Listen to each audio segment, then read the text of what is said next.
Su Santidad el Dalai Lama y el Arzobispo Desmond Tutu, con Douglas Abrams. El libro de la alegría alcanza la felicidad duradera en un mundo en cambio constante. Grijalbo. La frustración y la ira. Yo antes gritaba. Hará algo más de 10 años, antes de venir a Dharamsala, iba en el coche del arzobispo Tutu recorriendo las calles de Jacksonville, Florida, y nos quedamos atrapados en un atasco considerable. Podríamos decir que, de hecho, esa fue una de las principales motivaciones por las que quise trabajar con él, para entender cómo se las arregla alguien tan espiritual para conducir en semejante embotellamiento. Veníamos de su casa, de grabar una entrevista sentados junto al estanque de los Caimanes, con los pies colgando a poca distancia del agua. De camino habíamos parado en uno de los establecimientos de la cadena de restaurantes Boston Market para comer algo rápido. El arzobispo había saludado a todos los trabajadores, que observaban atónitos a aquel cliente famoso que acababa de pedir un plato de pollo con puré de papas. Íbamos camino de la universidad, donde por aquel entonces era profesor no numerario, y yo le estaba entrevistando mientras él conducía. Quería aprovechar al máximo, hasta el último minuto del tiempo que pasábamos juntos para reunir todas las perlas que conformaban su sabiduría. Estábamos hablando de algunas de las principales teologías y corrientes filosóficas moralistas de nuestro tiempo. Aunque yo en realidad quería saber cómo afectaban sus creencias y la práctica espiritual a las interacciones del día a día como el tráfico. De repente un coche cruzó los carriles de lado a lado, justo delante de nosotros, y el arzobispo tuvo que apartarse para no chocar con él. «Si es que la carretera está llena de conductores estupendos», exclamó, a medio camino entre la risa y la exasperación. Le pregunté qué le pasaba por la cabeza en un momento como aquel, y me respondió que quizás el otro conductor iba de camino al hospital porque su mujer estaba dando a luz o tenía un familiar cercano ingresado. Aquella era la cuestión. Había reaccionado inevitablemente con sorpresa, una de las respuestas primarias del ser humano. Pero en lugar de mostrarse airado, prefirió decantarse por el humor. Aceptó lo sucedido sin problemas e incluso se mostró compasivo. Y no había pasado nada. Ni retahíla de improperios, ni frustración sostenida, ni subida de la presión sanguínea. Solemos pensar que el miedo y la ira son dos emociones que poco tienen que ver entre ellas. Por eso me sorprendió que, estando en Dharamsala, el Dalai Lama estableciera una conexión entre ellas. Donde hay miedo, tarde o temprano habrá frustración. Y la frustración trae consigo la ira. Así pues, es evidente que el miedo y la ira son sentimientos muy cercanos. El punto de vista del Dalai Lama, como supe más tarde, se apoya en la biología básica del ser humano. El miedo y la ira son dos polos opuestos de una misma respuesta. Nos preparamos para correr cuando tenemos miedo y para luchar cuando sentimos ira. El Dalai Lama estaba respondiendo a uno de los alumnos del pueblo de los niños tibetanos, a donde fuimos durante la semana para celebrar su cumpleaños. Uno de los estudiantes mayores había preguntado, «Santidad, ¿cómo controla la ira en su vida diaria?» El arzobispo se le escapó la risa, pero no una risa disimulada, sino una sonora carcajada. Al parecer le parecía sumamente divertido que la ira supusiera un reto incluso para un hombre santo como el Dalai Lama. Yo antes, cuando me enfadaba, gritaba, respondió admitiendo que hasta el bodhisattva de la compasión podía perder la paciencia de vez en cuando. Los niños también se reían. Os contaré una historia, ya por 1956 o 57. con 20 y pocos años. Tenía un coche que había pertenecido al 13º Dalai Lama. Por aquel entonces era uno de los pocos coches que había en Lhasa. Las carreteras del Tíbet aún no eran transitables, solo algunos tramos en las inmediaciones de Lhasa, así que tuvieron que llevarlo hasta la capital por piezas y una vez allí montarlo de nuevo. Una de las personas que solían conducirlo se ocupaba también de arreglarlo cada vez que se rompía, que era a menudo. Un día fui a verlo y me lo encontré debajo del coche cambiando alguna pieza. Cuando salió para recibirme, se dio un golpe en la cabeza contra el guardabarros. Aquello le hizo perder el control. Estaba tan enfadado que se golpeó la cabeza contra el coche una y otra vez. ¡Pam, pam, pam! El Dalai Lama fingió golpear un guardabarros imaginario con la cabeza para el disfrute de los niños. Eso es ira. ¿Qué sentido tiene? Perdió el control porque se había dado un golpe en la cabeza y luego se golpea de nuevo, pero a propósito, haciéndose más daño. Es absurdo. Cuando aparezca la ira, pensad, ¿cuál es la causa? ¿Y qué conseguiré con tanta ira gritando y poniendo cara de enfadado? Entonces os daréis cuenta de que la ira no sirve para nada. El neuropsiquiatra Daniel Siegel explica que cuando nos dejamos llevar por la ira, podemos llegar a perder la cabeza, o lo que es lo mismo, vernos privados de nuestra capacidad para el pensamiento crítico. Como resultado, el córtex prefrontal, que es fundamental para la regulación de las emociones y de los juicios morales, pierde su capacidad de controlar el sistema límbico, responsable de las emociones.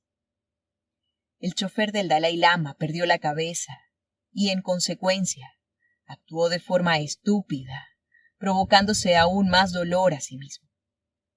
Se trata de una escena cómica porque es muy habitual. A todos nos ha pasado. Así pues, ¿cuál es la alternativa? El Dalai Lama estableció una conexión entre el miedo y la ira de una forma muy sutil y profunda. Y explicó por qué la ira alimenta claramente al miedo. Lo más normal es que la frustración y la rabia procedan del dolor. El chofer golpeándose la cabeza contra el coche es un ejemplo perfecto. Además del dolor físico, también podemos experimentar dolor emocional, que es incluso más habitual. Queremos algo que no hemos conseguido, como respeto o bondad. O recibimos algo que no deseamos, como críticas y falta de respeto. Bajo la rabia, según el Dalai Lama, se esconde el miedo a no obtener aquello que necesitamos, a no ser amados o respetados, a no sentirnos incluidos.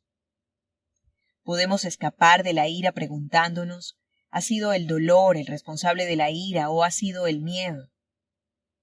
Los psicólogos suelen catalogar la ira como emoción secundaria porque es nuestra forma de defendernos ante la amenaza. Cuando somos capaces de reconocer y expresar el miedo, o admitir que nos sentimos amenazados, por norma general conseguimos calmar la ira. Pero tenemos que estar dispuestos a admitir nuestra vulnerabilidad. Solemos avergonzarnos del miedo y del dolor, porque creemos que si fuéramos invulnerables, nunca sentiríamos dolor. Pero esa no es, en palabras del arzobispo, la naturaleza del ser humano. Si podemos compadecernos de nosotros mismos y admitir que experimentamos miedo, dolor o que nos sentimos amenazados, también podemos sentir compasión por los demás, incluso por aquellos que provocan nuestra ira. Cuando te marcas un objetivo, pero encuentras obstáculos en tu camino, lo más normal es que te sientas frustrado, dijo el arzobispo. O cuando lo das todo y las personas con las que trabajas no están dispuestas a colaborar como tú esperabas. O como en casa, con la familia, se malinterpreta algo que has dicho o hecho. Todo ello conduce inevitablemente a la frustración y a la ira. Cuando la gente cuestiona tus intenciones y tú sabes que son nobles, eso duele mucho. Aprietas los dientes y dices, ya están otra vez con lo mismo. O a mayor escala, por ejemplo, en mi país, en la época del apartheid, algunos utilizaban métodos inaceptables como el necklacing, que consistía en matar a alguien poniéndole un neumático alrededor del cuello y prendiéndole fuego. Entonces pensabas que aquello no estaba bien, que lo único que conseguíamos con ello era que nos criticaran a todos y al movimiento. O desde una perspectiva más personal, cuando tienes que enfrentarte a una enfermedad y querrás tener más energía de la que tienes. De pronto recordamos que somos seres frágiles. Una vez, estando en Jerusalén, dijo el Dalai Lama, conocí a un profesor que solía decirle a sus alumnos, cuando os enfadéis con alguien, recordad que esa persona ha sido creada a la imagen y semejanza de nuestro Señor. Algunos de los alumnos eran palestinos, que a menudo tenían que pasar por los puntos de control israelíes. Le contaron que cuando se ponían nerviosos y estaban a punto de perder los nervios, se decían a sí mismos que aquellos soldados habían sido creados a imagen y semejanza de Dios, y enseguida se sentían mejor. En el nivel físico, debemos actuar en consecuencia, pero en el mental podemos estar tranquilos y relajados. Así es como se entrena la mente. Y sin embargo, la ira también tiene un sentido, pensé. A veces sirve para protegernos del peligro a nosotros mismos y a otros. ¿Cuál era, me pregunté, el papel de esa ira lícita? El arzobispo, cada vez que se producía un asesinato que empañaba las protestas pacíficas contra el apartheid, levantaba un puño en alto y exigía a voz en grito una lluvia de fuego y azufre sobre los malvados y los injustos. Su biografía, escrita por John Allen, quien durante muchos años fuera su secretario de prensa, se titula Rabble-Rouser for Peace.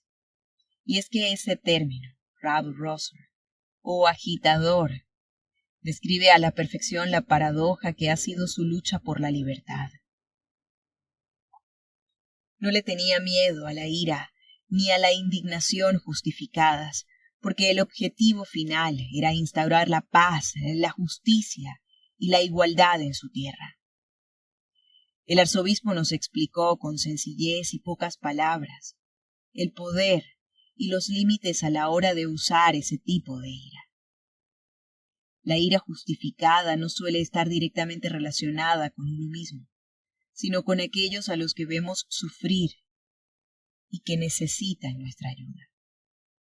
Resumiendo, la ira justificada es una herramienta pensada para hacer justicia, una guadaña al servicio de la compasión, y no una emoción reactiva.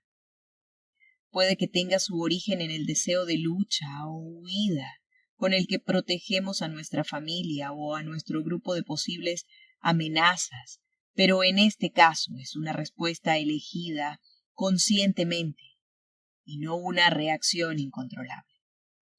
Y no tiene nada que ver con el acoso a nuestra propia imagen o con la sensación del aislamiento del entorno, sino que responde a un tipo de responsabilidad colectiva y a un profundo y poderoso sentimiento de conexión.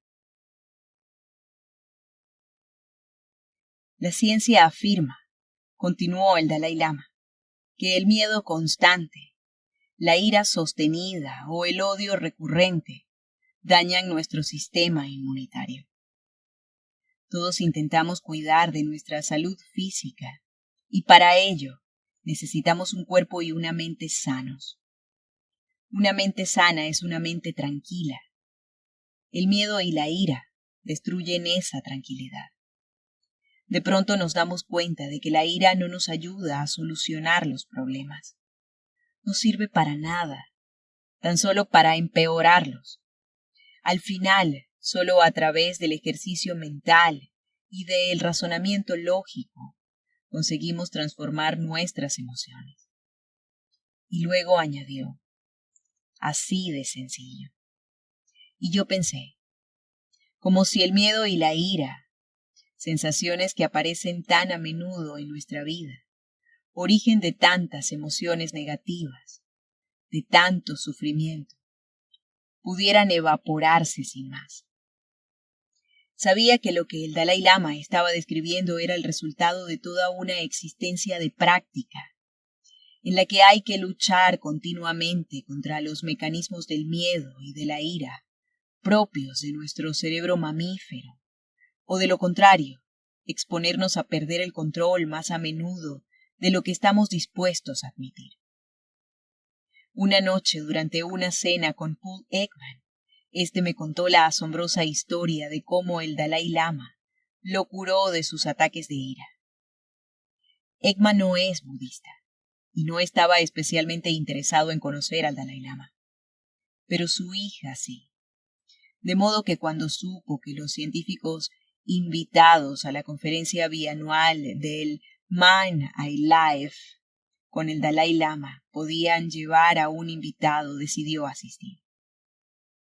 Me explicó que de pequeño era un niño muy tímido y callado, pero que con el tiempo se convirtió en un adicto a la ira, tras vivir el suicidio de su madre y sufrir los maltratos y la agresividad de su padre. Padecía lo que él mismo y otros expertos denominan episodios emocionales. En su caso, ataques de ira varias veces por semana. Cuando fue a ver al Dalai Lama ocurrió algo muy extraño. El Dalai Lama le cogió las manos, lo miró a los ojos con ternura y de pronto Ekman sintió como si su cuerpo se vaciara de ira. Estuvo 6 meses sin sufrir ningún episodio y aunque sí se repitieron, lo hicieron con mucha menos frecuencia que antes. Ekman no sabe qué le pasó, pero dijo que quizás fue la profunda compasión del Dalai Lama la que le ayudó a sanar el dolor y la reactividad que padecía desde hace tanto tiempo. El Dalai Lama le ha pedido que elabore un mapa del paisaje emocional para ayudar a otros a evitar el terreno pedregoso de las emociones negativas y a encontrar más fácilmente la tierra prometida de la compasión y la alegría. El Dalai Lama había comentado anteriormente que sí somos capaces de descubrir cómo intervenimos en ciertas situaciones que nos afectan negativamente. Podemos reducir la sensación de frustración y de ira. Del mismo modo, cuando por fin entendemos que los demás también sufren y sienten temores, que tienen su propio punto de vista sobre la realidad, frágil y humano como el de todos. Solo entonces tenemos la posibilidad de escapar del reflejo natural de la ira. Así pues, al final es una cuestión de encontrar el momento, dijo el Dalai Lama, dando por concluida nuestra primera sesión matinal antes de la pausa para el té. Demasiado cansancio puede provocar frustración e ira. En mi caso en particular, cuando me enfrento a alguna situación complicada por la mañana, mi mente está mucho más tranquila y todo me resulta más sencillo. Cuando esa misma situación se da a última hora de la tarde y yo me encuentro un poco cansado, enseguida me irrito. Así que la diferencia radica en la condición física, en si tu cuerpo y tu mente están descansados y frescos o no. Esto también demuestra lo mucho que depende de la percepción de cada uno y de la visión limitada y subjetiva de nuestro entorno. Según el plan, el siguiente punto a discutir era la tristeza y el dolor, sentimientos que tantos intentan evitar. Me sorprendió mucho oírles decir que el camino real hacia la alegría pasa directamente a través de dichas emociones. Su Santidad el Dalai Lama y el arzobispo Desmond Tutu, con Douglas Abrams, el libro de la alegría, alcanza la felicidad duradera en un mundo en cambio constante. Grijalbo.